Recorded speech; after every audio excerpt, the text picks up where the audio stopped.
Judges chapter 6. The Israelites did evil in the eyes of the Lord, and for 7 years he gave them into the hands of the Midianites. Because the power of Midian was so oppressive, the Israelites prepared shelters for themselves in mountain clefts, caves and strongholds. Whenever the Israelites planted their crops, the Midianites, Amalekites and other eastern peoples invaded the country. They camped on the land and ruined the crops all the way to Gaza and did not spare a living thing for Israel, neither sheep nor cattle nor donkeys. They came up with their livestock and their tents like swarms of locusts. It was impossible to count them or their camels. They invaded the land to ravage it. Midian so impoverished the Israelites that they cried out to the Lord for help. When the Israelites cried out to the Lord because of Midian, he sent him a prophet, who said, "This is what the Lord, the God of Israel, says, I brought you up out of Egypt, out of the land of slavery. I rescued you from the hand of the Egyptians, and I delivered you from the hand of all your oppressors. I drove them out before you and gave you their land. I said to you, I am the Lord your God. Do not worship the gods of the Amorites, in whose land you live.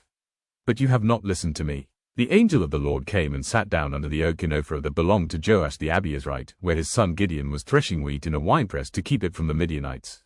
When the angel of the Lord appeared to Gideon, he said, "The Lord is with you, mighty warrior."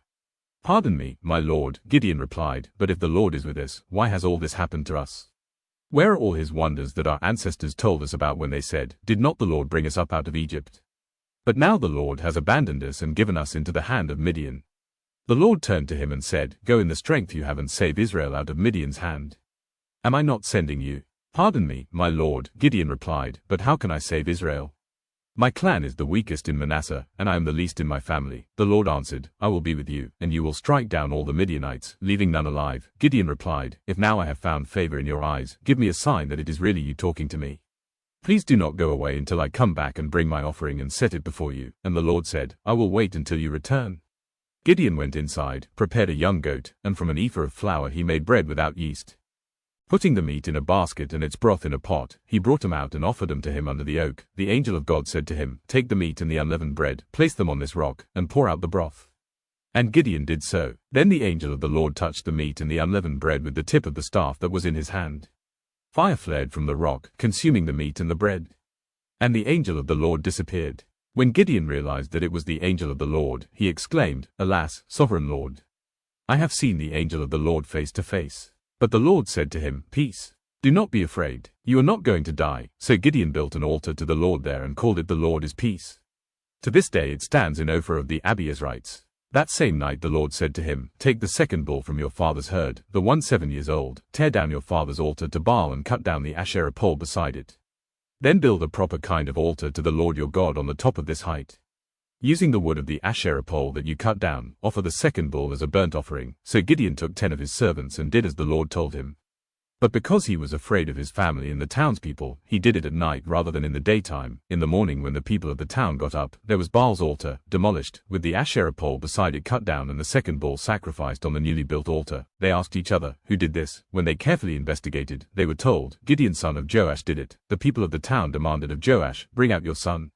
He must die, because he has broken down Baal's altar and cut down the Asherah pole beside it." But Joash replied to the hostile crowd around him, "Are you going to plead Baal's cause?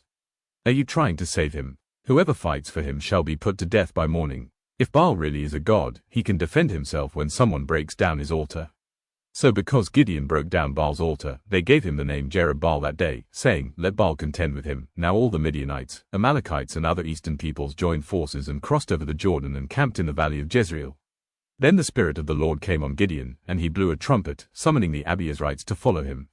He sent messengers throughout Manasseh, calling them to arms, and also into Asher, Zebulun and Naphtali, so that they too went up to meet them. Gideon said to God, "If you will save Israel by my hand as you have promised, look, I will place a wool fleece on the threshing floor.